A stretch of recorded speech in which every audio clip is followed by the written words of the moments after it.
Magandang araw sa ating lahat. Ito may gagawin tayo. Flat iron o plancha.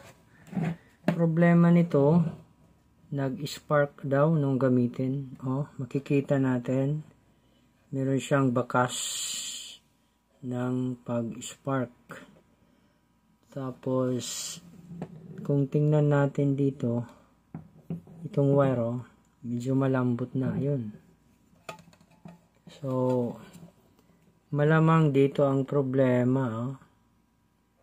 Nagkakaroon siya ng loose connection. Siyempre, pag nag-loose connection yan, minsan gagana, minsan hindi. At yung nangyayari dyan, pag nagkakadikit ulit yung connection, saka doon nangyayari yung spark. So,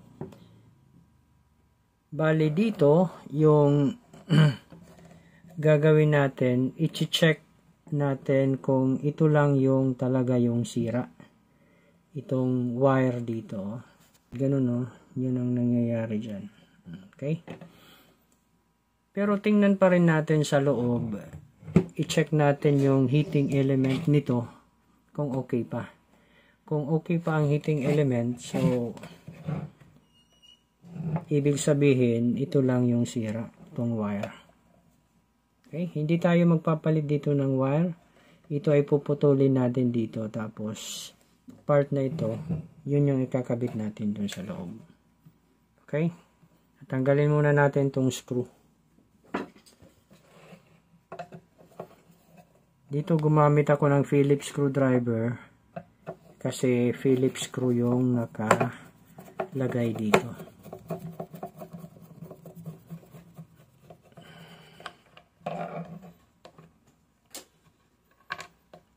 Okay. So, pagkatanggal ng screw, tanggalin natin ito. Ayan. Ingatan natin na hindi ito mawala. Check natin. Okay, focus natin dito. So far, wala namang nagkadikit dito. Wala namang gas-gas. So, ibig sabihin, ito lang talaga. Yan, makikita natin o ma-observe natin na napakalambot. Ganyan. Kung i-compare natin yan dito, hindi yan ma-bend ng 90 degrees. Pero ito, yun. 90 degrees. Pero ito dito, hindi siya mabend ng 90 degrees. Pero ito, yun. So, ibig sabihin, ito lang yung sira. Pero, gaya nga ng sinabi ko kanina, i-check muna natin yung heating element nito kung okay pa.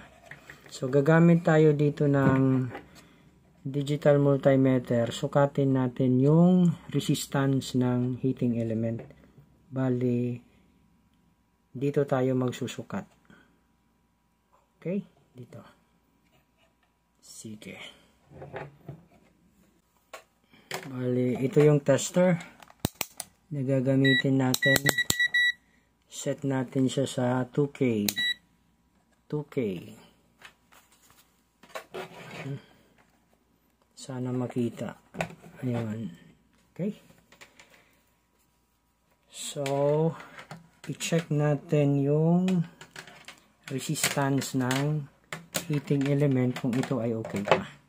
So, ang gagawin natin dyan ay iti-turn on ito. I-turn on natin ito doon. Yan. Naka-full. Tapos, ang test prod ng tester ay ilalagay doon sa dalawang terminals. Ito. Check natin. Yan. Merong resistance. 0.055K. Okay, i-lower natin.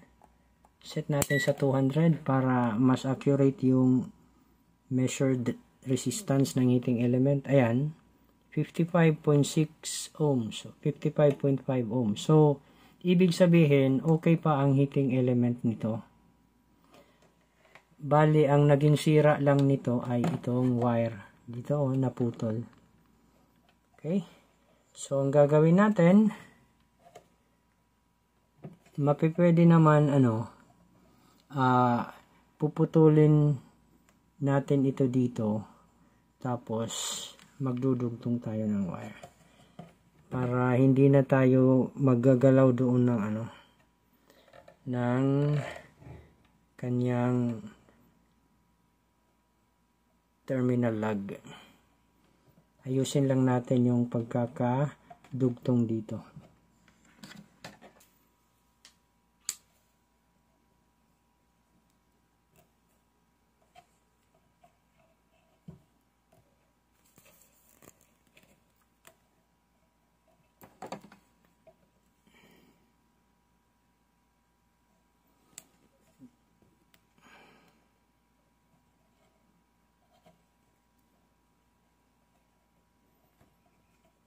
Ito, gagawin natin dyan, hindi natin pagtatapatin yung magkadugtong na wire. Ibig sabihin, babawasan natin ito.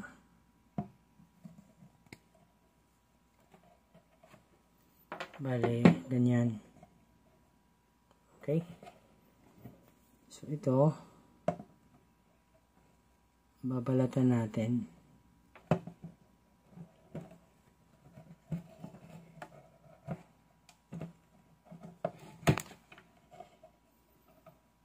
Ito din.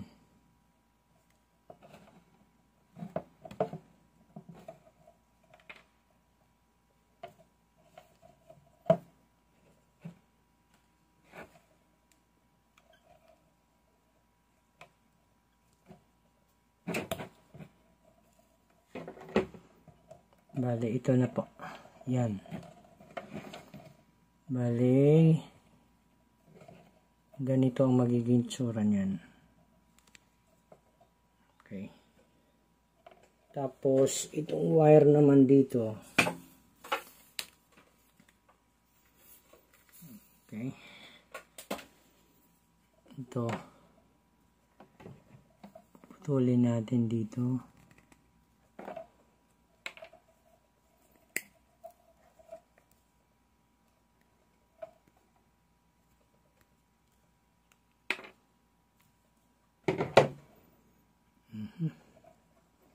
Bali, ganyan. Ito dito. Tsaka ito. Sige. Babalatan pa natin ito. Medyo kulang.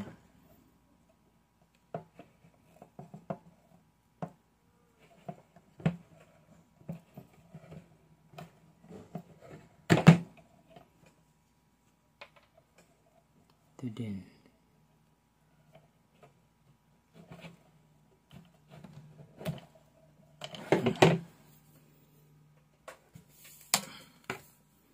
Itong wire, check muna natin ang continuity nitong wire. Ito.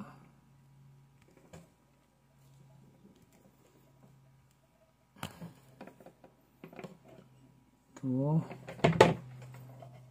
Okay, no? Bali, ito dito, tapos ito. Ganyan.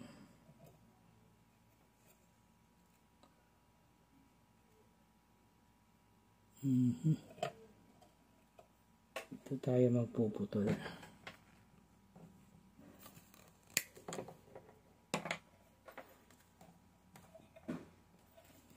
Okay.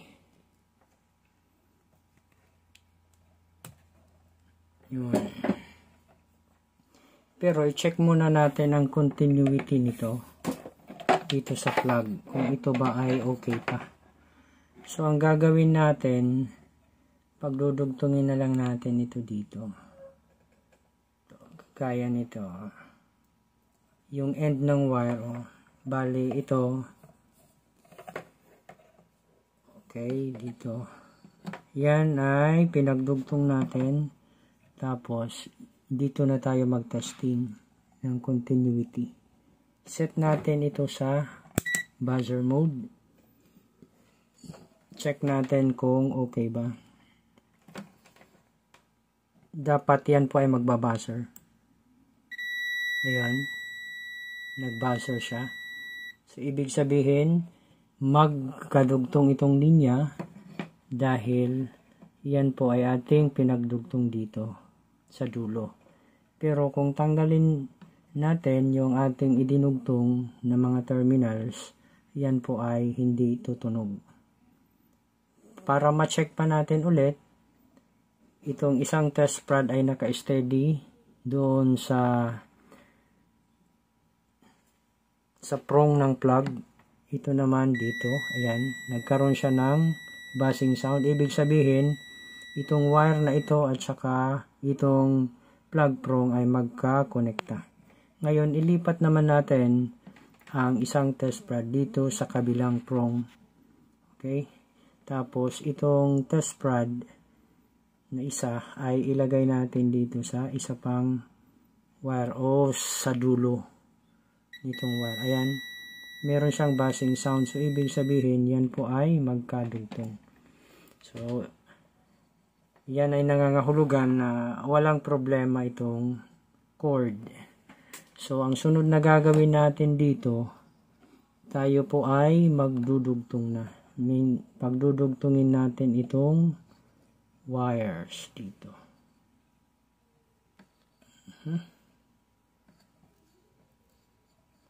Bali, ito po, oh.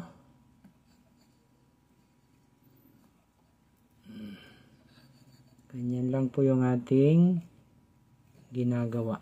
Tapos, lagyan natin ito ng electrical tape.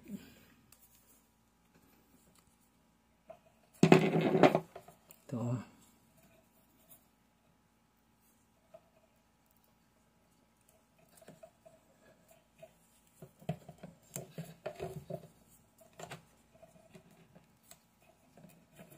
Lagyan natin ng electrical tape yan.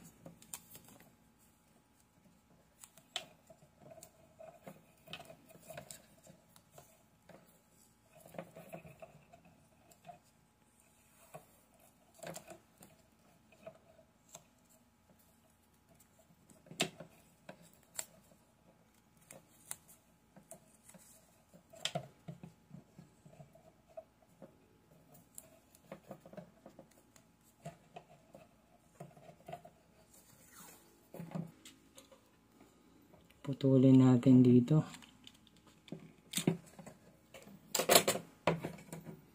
Ito na po. Na-cover na po natin ng electrical tape ang pinagdugtong natin na wire. Ganon din ang gagawin natin dito sa isa pa. Okay, pagdudugtungin lang natin ito.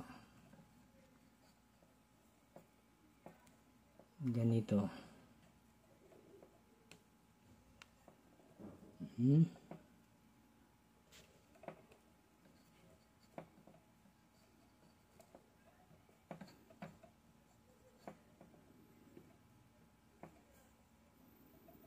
po.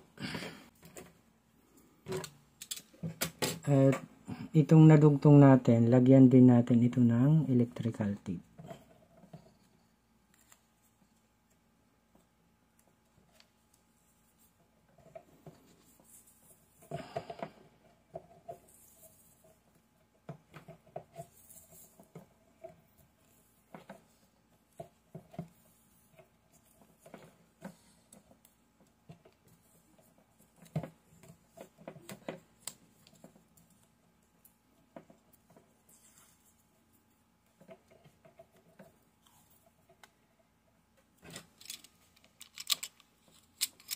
Gawin natin ang electrical tape at ayan na. Ganito na yan. Okay. So, para hindi ito kaagad matanggal, nilalagyan ko ito dito ng cable tie. Dito. Bale, ito po. Kumuha ko doon ng cable tie. Ginagawa ko dyan, yan ay tinatali natin dito sa nilagyan natin ng electrical tape. Yan. Ang purpose ko niyan ay para hindi kaagad matanggal yung electrical tape. Yan. Ganun din dito sa isa. Yan lang ang pamamaraan ko. Okay.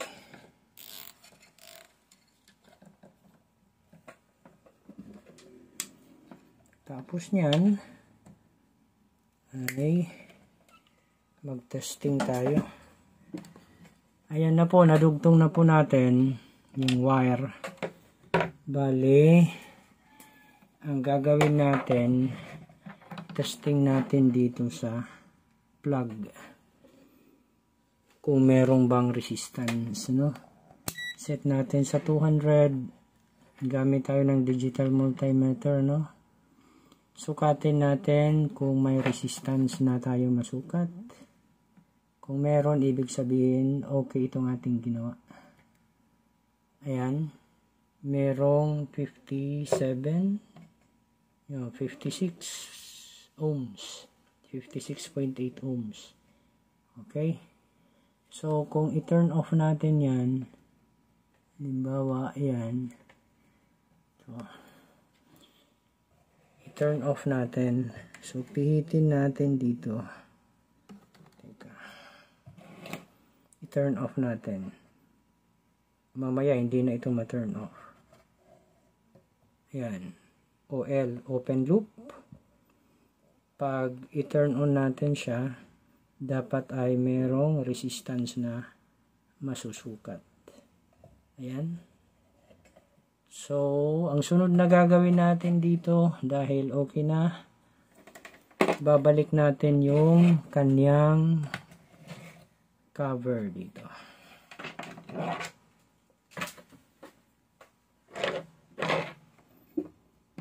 Okay, ayusin natin ang pagkakalagay.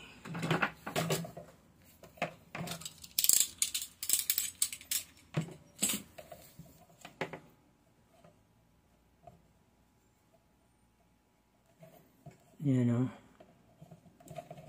Diyan. Hali ito dito.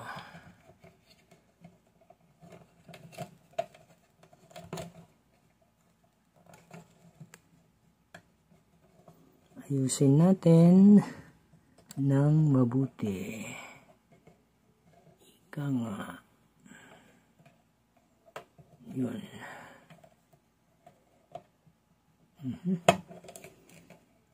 Ayan po. Hindi ma-shoot. Yun. Tapos ito dito.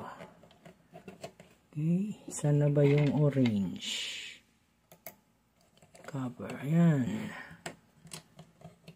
Okay. Tapos ito na. Ilagay natin ito. Ayun. Ano na natin yung screw. Balik na natin yung screw.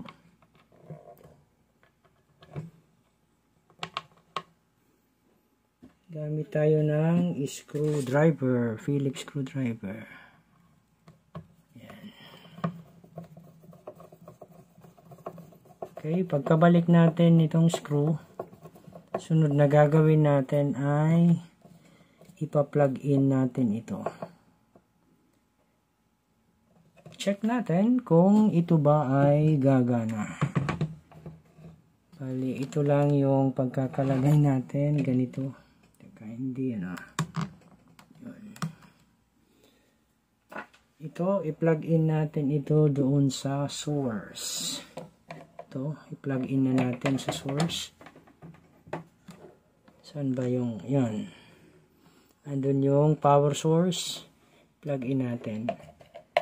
Teka, kukuha lang ako ng temperature gun